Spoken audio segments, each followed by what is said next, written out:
So are you ready to be free? Are we ready to live the life we are intended to live? Are we ready to release and let go of some things that may restrict that life force, that life flow, may restrict us consciously or unconsciously from being able to express, from being vulnerable, from living life fully? We are in the second week of a series on Brené Brown's book, Daring Greatly. Raise your hand if you've gotten it or read it or know of it. It's bold. If you haven't seen it, she has a TED Talk online, and so you can get the nutshell from the TED Talk. And usually when we do these 6-week series, you can put a lot into the Sunday message. You can put enough that people get the idea. And you can do that here, but I have to say this is elevating the game, Brené Brown's Daring Greatly, because there is no possibility that within an hour together on a Sunday morning that we could even tap or touch the amount of content and substance and transformation work present in the material that we're covering. It's like do you feel like this if you're in a study group? We have a lot of ways to get involved. You can get involved with a study group, and today is the last day to sign up for one. They're limited to 10 people, and they're at-home study groups. Some of them are here on grounds at the Village. You can join AIS, Unity's UVC Adventures in Spirituality on Facebook, and there's an online discussion group. Or you can do it on your own, as a book study. But I've just been marveling each time how there's like 100 sermons in each chapter. And there's no way to even go near covering it, because this is deep work, this is transformational work. And if you've been starting on this journey, have you found yourself being more vulnerable? Found yourself opening up? Maybe found yourself living more boldly, daring more greatly? We're elevating our game here. I want to start with a story. You got 2 marbles when you came in, right? Did you get marbles? If you didn't, raise your hand and the ushers will bring some marbles to you.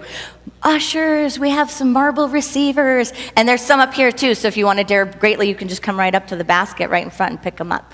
So everyone should have 2 marbles. You got 2 marbles here, and one is to represent a moment that you feel safe in spiritual community. So either in your small group or online in our discussion group or here in this sanctuary at UVC. And when you get that sense, anytime today or during this service, I invite you, or even during this whole series, I invite you to put one of the marbles in the jar.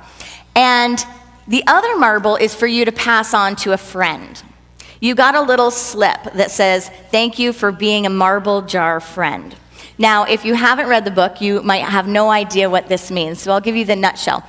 The author of the book was working with her daughter. Her daughter was in 3rd grade. And as she's working with her daughter is having different experiences in school. And one of the experiences she had in school with a teacher, this teacher had a program for positive behavior rewards, that every time the class was doing something great, she would put a marble in the jar. And every time, that they were breaking trust or things weren't going well, a marble would come out of the jar. And so she's talking to her daughter, who comes home one day pretty devastated because she shared something in confidence with a friend. She shared something that was vulnerable, that it was a little bit funny and a little bit embarrassing with this girlfriend of hers in 3rd grade. And by the time she got back from the playground, by the time she got back to the class, most of the little girls seemed to know about this. And people were laughing at her and teasing her, because what she thought she shared in confidence was spread throughout her classroom. Well, the teacher, in dealing with this, ended up taking a marble out of the jar, or taking some marbles out of the jar to represent that we're not building trust when we don't hold sacred confidences. So she goes on to think about how is she going to relay this to her daughter, who is now saying, "I'm never trusting anyone with anything again. I'm not going to share anything with anyone." How many times have we had that happen in our lives? Shoot, I should have kept my mouth shut. Shoot, I shouldn't have reached out for help. If I'd known that was the moment that this would spread like a wildfire, I would have made a different choice. I thought I was safe. I was being vulnerable. She's trying to engage her daughter and be with this in a way that her daughter doesn't start to shut down, doesn't close her heart, doesn't back up and say, the world is not a safe place, friends are not safe friends, classrooms are not safe, right? And she's trying to engage her on a deeper level, and she realized the marble jar. And she said, trust is built one marble at a time. There are people who are marble jar friends. And I would invite us into the idea that there are environments that are marble jar environments. And my intention and my hope is that Unity Village Chapel, that our spiritual sacred groups are those environments. So your second marble is to go to someone that you consider as a marble jar friend. You have people like that? That you know whatever it is, you can completely be yourself with. That no matter what it is, no matter what you share, no matter how you feel about it, even if there is the idea of shame around something, even if it's something you never shared with anyone in your life, you know that this person is there for you, that they're a marble jar friend. So you have the opportunity. You can give them the slip, and you can give them the marble, and you can also do this online. So online, you'll find on our webpage today, on our Facebook, you'll find the same image, and you can tag your friends on Facebook. You can tweet it and do a shout out to those who create that sense of connection with you. It's a beautiful illustration from her book of creating sacred connections, because she does talk about vulnerability, doesn't she? In the idea of vulnerability is not something that we necessarily are just going to go, all the time, all over spewing our guts, right? But that it's a sacred right, it's a sacred relationship, it's a holy moment when we become vulnerable. There's a story that was shared with me. It was on the Huffington Post this week, and it was shared with me from a minister friend who knows we're doing this study, and it was about a woman who was going through a tough time. She was a mother of children, and she was at a gathering with her kids, playing with a bunch of other moms, and all the other moms, she said, as she looked around, everyone looked just so delighted in their life, happy about everything, just this joy bursting from everyone. And I'm not telling the story exactly how it was in the Huffington Post, but she was noticing the contentment around everyone else, and she was sitting on this bench by herself and feeling some suffering, feeling some shame. And her shame was around she was getting a divorce. And she was sitting here watching the kids play, thinking, what's going to happen to my children? How is this? How did this happen? How, what is it in me? Am I not good enough? How did this get here? And one of the other mothers came to sit next to her and said, how are you doing? And she had a moment of realizing and thinking that the gut reaction would be to say, I'm good, I'm fine. But she didn't say that. Instead, she took a deep breath and she said, I'm getting ready to go through a divorce, and I'm feeling, and she opened the space. And she goes on in the article to tell about how this woman then opened up and shared, I've been there. I've had two. And then at the same age that the woman she was sitting with, and she said, and then at 43, I found real love. I found the relationship of my heart's desire. So right here in this moment, we have an example, right, of vulnerability. That moment could have passed her by. A divine appointment sitting right next to you on a bench, giving an invitation to harmonize, an invitation to empathize, an invitation to heal and to support, an invitation for compassion. But when we're not willing to be vulnerable, what happens? We don't even see it. We don't even see it, do we? So she goes on to nutshell it, that now this woman and her have had a long-term relationship, and she has been a mentor to her, and she has sent her positive, inspiring support along her journey. So even though the road was rough, she had this friend, and she reflected back on, what if that moment hadn't been what it was? What if I had just said, I'm good? What if I had just said, I'm good? So what happens when we build trust one marble at a time? What happens when we have a safe environment? We become vulnerable and we begin to share. And something happens when you witness someone's story, doesn't it? We had a beautiful Sunday last Sunday. If you were here, we had a beautiful energy where we created a space, but a space is nothing unless there is a consciousness behind it that fills it. And last Sunday, this space was filled with sharing. Deep sharing about vulnerability, deep sharing about what's in our hearts. When we have that space, what happens? And what does this have to do with God? What happens and what does it have to do with God? Well, what happens is that when we really share our story and when it's authentic and when we feel safe, our hearts melt, don't they? The barriers, the space between our heart and another heart just melts away. And we get something called empathy. We begin to feel. And what does that have to do with God? Well, when the space between us melts away, we are more in line with the true nature of our being, because the truth is we are not separate from anyone or anything in this universe, God mind, God idea, God consciousness included. Amen? So when we engage in those moments, we're feeling our God consciousness. We are feeling our unity consciousness. We are feeling our true self. And when we have that feeling, when we're in that space, healing happens. When people share their stories, we begin to open our hearts to one another. And love is shared. Charles Fillmore calls love the harmonizing faculty, the great harmonizer. See how in that example of that article, right? They could have been just sitting on a bench, right? And she would leave that bench, the same person, pick up everything that she came to that bench with. Pick it up as if it's a burden, not keep on walking forward, not keep on moving, not having the flow and the support of the infinite universe that is right here saying, sweetheart, beloved, I hear you. Here I have designed this most magnificent divine appointment, exactly ordained for your healing, for harmonizing, for your love. But it's completely up to us whether or not we leave picking up everything in a moment that we came to that moment with, or whether or not we say yes to the divine appointments. When we say yes, we engage our Christ nature.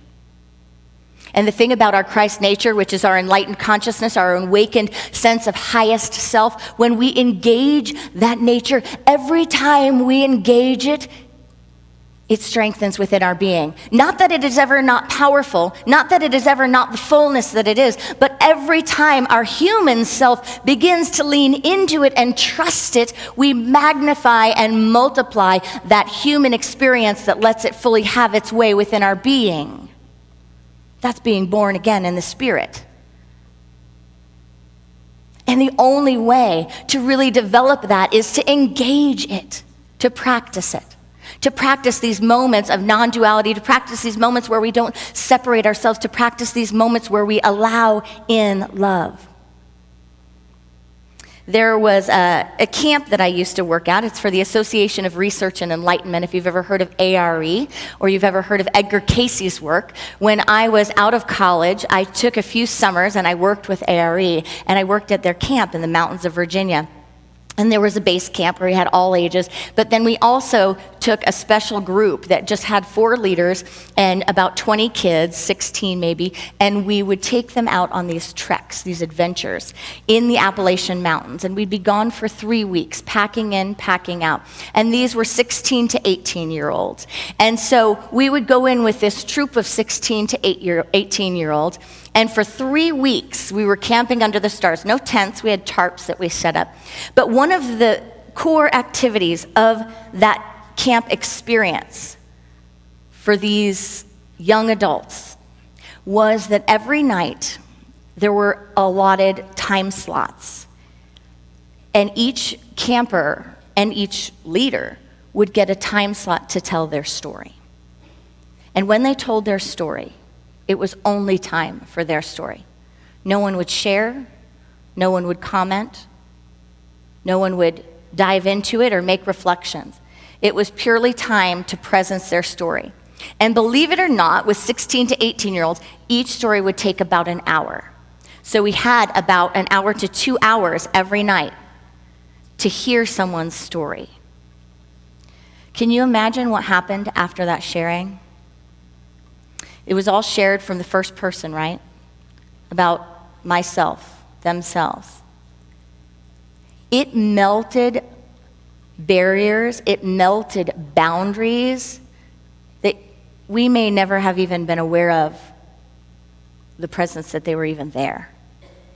It opened a level of connection and compassion. It opened immediately. What you could build in 3 weeks was nothing compared to what you could build when someone shared their whole story.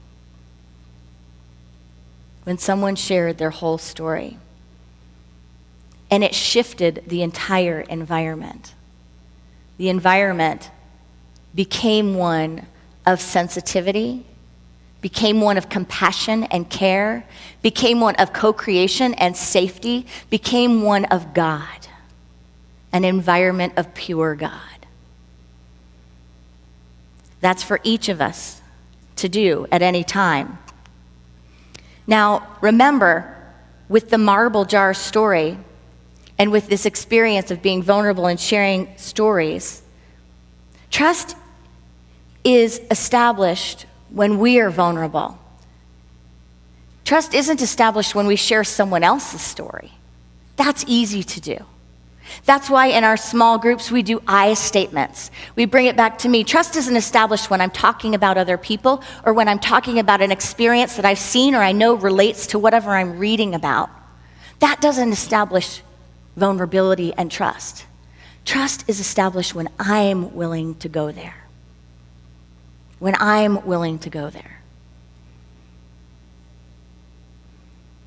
It takes authenticity and it takes vulnerability. And that's a big distinction. Myself being willing to go there. Ourselves being willing to go there. So what does she say in her book, Daring Greatly? What are some of the key points for this week? Well, one of the greatest ones is this: shame loves secrets. Because this week is all about shame. Shame loves secrets, she says. And I have a confession. Usually, when I look for the books for our adventures in spirituality, I look for ones that spark something and that I think will meet us where we are. And when this book was suggested to me, I thought to myself, and I sat with it for a long time. And of course, I had feedback in my mind of other people's thoughts, like, the book from last year was too deep. People didn't want to go that deep or share that much. Maybe we should keep it light. Maybe we should do a social action book. Maybe we should this, maybe we should that, right? Maybe that one was too Buddhist or too Zen. Maybe we should do one that's more Christian. Maybe this, maybe that. Could you just imagine the being ripped apart in that moment? But this book was the first one that came to mind. But I sat with a whole slew of books to look at. And I have to say, honestly, I thought when I heard this topic and talked to other ministers who had done this book, I said to myself, well, I don't know how on fire I'm going to be about that. And if I'm not on fire, I can't, it'd be pretty boring Sundays, right? And here's why I said that. I honestly said to my friends, I don't think I have that much of an issue with shame. So, I don't know how relevant it is, because, I love myself. I get that we're divine. I don't think shame, it's not that, attractive to me. It's not that relevant. Have you read the book? Ooh. And vulnerability. I thought, I'm, pretty authentic. It's pretty easy for me to share. I've always actually been an oversharer. That's been my downfall.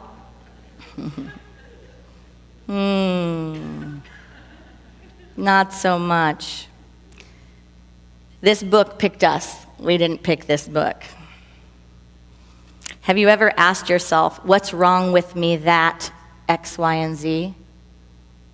That's shame. That's shame. And she says these 3 things about shame. She says, we all have it. It's a universal emotion. We're afraid to talk about it. And 3, the less we talk, the more control it has in our lives. 3 things. We all have it. It's a universal emotion. We're afraid to talk about it. And 3, the less we talk about it, the more control it has in our lives. And she actually goes into this and she says, either you have it or you don't have an ability to feel and you're a sociopath. Those are the options. So I was in sociopath mentality, and now I'm embracing my shame nature. And I hope you're along on the ride with me. Here's a few things I want to highlight from the reading this week. She says this: if you attach yourself or your product, if you attach your self-worth to your art or your product, then she goes on to say, everything shame needs to hijack and control your life is in place. You have handed over your self-worth to what people think. Yeah, I don't have shame. She says shame is tough to talk about, but the conversation isn't nearly as dangerous as what we're creating with our silence. We all experience shame. We're all afraid to talk about it, and yet the less we talk about it, the more we have it. And she talks about how she didn't set out to be a wild-eyed shame evangelist or a defense against the dark arts teacher, but this is what her inquiry brought up when she started talking about vulnerability and resilience and happiness, deep joy, deep peace in life. She says that shame derives its power from being unspeakable. She was referencing a conversation that she had with an audience member in one of her talks. And the audience member said, it's crazy how much energy we spend trying to avoid these hard topics when they're really the only ones that can set us free. She had said, only when we're brave enough to explore the darkness will we discover the infinite power of our light.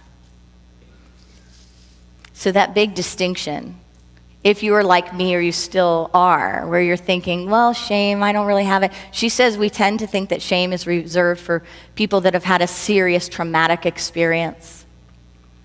But she goes on to say, anytime we identify a negative feeling, and it's different than, guilt, it's different than humiliation, it's different from all those things, but anytime we identify ourselves with an experience, like our I am with an experience rather than I did. So like today, I did print out these sheets this morning to try to throw something else into the service.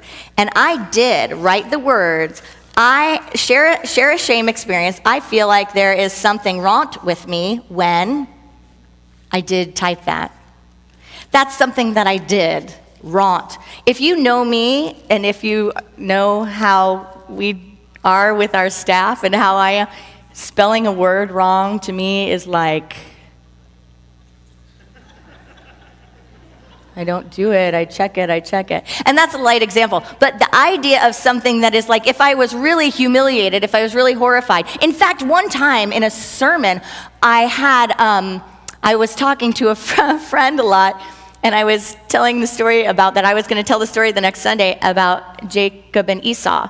And he kept saying Jacob and Aesop, like Aesop's fables. And I got up there on Sunday morning and I started telling the story about Aesop.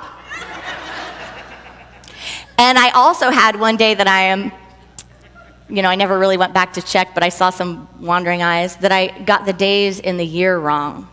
Like I said something like there are 360 days in a year, like just in conversation.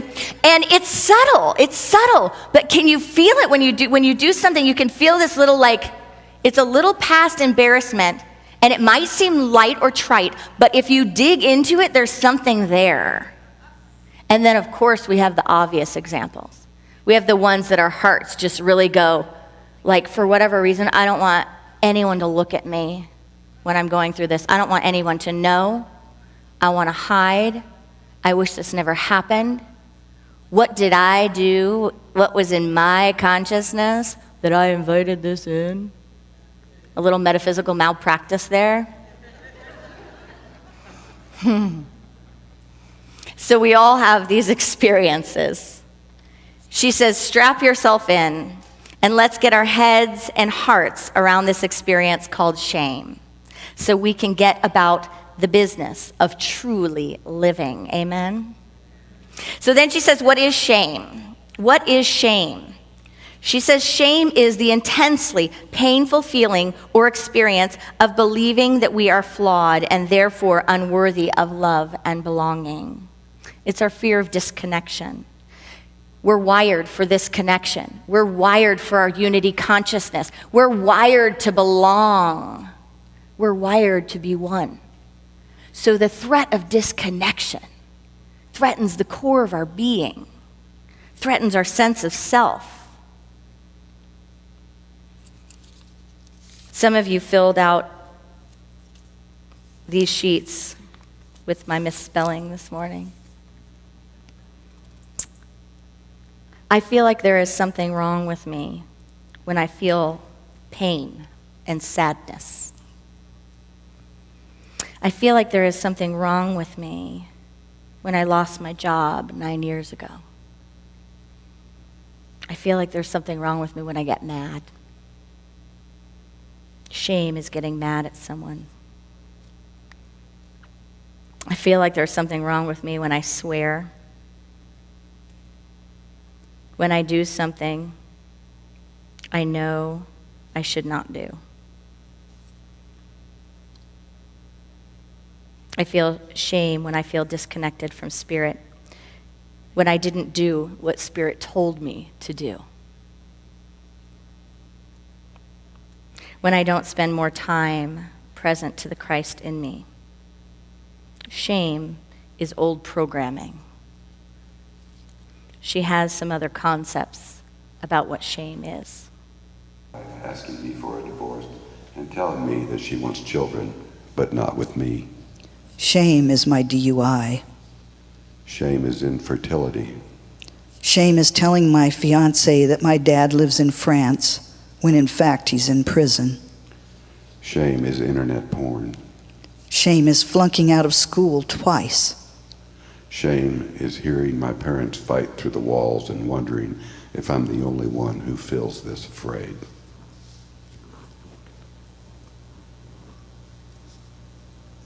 So shame is something that exists, no? So what do we do about it? She gives us the key, and the key is to build up shame resilience. And she says, shame resistance doesn't exist. It's shame resilience. And how do we do that? Every time we embrace our vulnerability, we build up shame resilience. She says we all have good and bad in us. We all have dark and light. But if we don't come to terms with our shame, our struggles, we start believing that there's something wrong with us, that we're bad, flawed, not good enough, or even worse, we start acting from those beliefs. She goes on to say that practicing shame resilience is the key, practicing authenticity, to move through the experience without sacrificing our values, she says, and to come out the other side of the shame experience with more courage, compassion, and connection that we had going into it. Shame resilience is about moving from shame to empathy, the real antidote. She says if we can share our story with someone who responds with empathy and understanding, shame can't survive. If we can share our story with someone who responds with empathy and understanding, marble jar, shame can't survive. So she gives us the keys to reach into our hearts, to be aware of our feelings, to connect with others, and to speak out. To speak out. She talks about how shame has no redeeming values. It doesn't heal. Guilt can have some redeeming values. It can get us to kick ourselves into shape. But shame, she says, the research shows there is no redeeming value in shame. Nothing good comes out of it. It's an interesting thing to look at globally, isn't it? To look at within religion, to look at within our world. So if we strip the idea of shame, what else is there? Vulnerability, authenticity, unity consciousness, the divine blueprint, the Christ. We cannot be true to the God self within and attached to our shame identities. As long as we're attached, we're identifying with our actions, our circumstances, our parts, our psyches. We're identifying with a false self. We're identifying with an illusion. Adyashanti says, what am I really? The beautiful thing is nobody can tell us what we are. Nobody can really tell us. Not in a way that's going to be satisfactory to us. Our true nature is self-authenticating. When we bump into our true nature, it authenticates itself. Something inside us knows. This is what has been sought for, longed for, and looked for. This is it.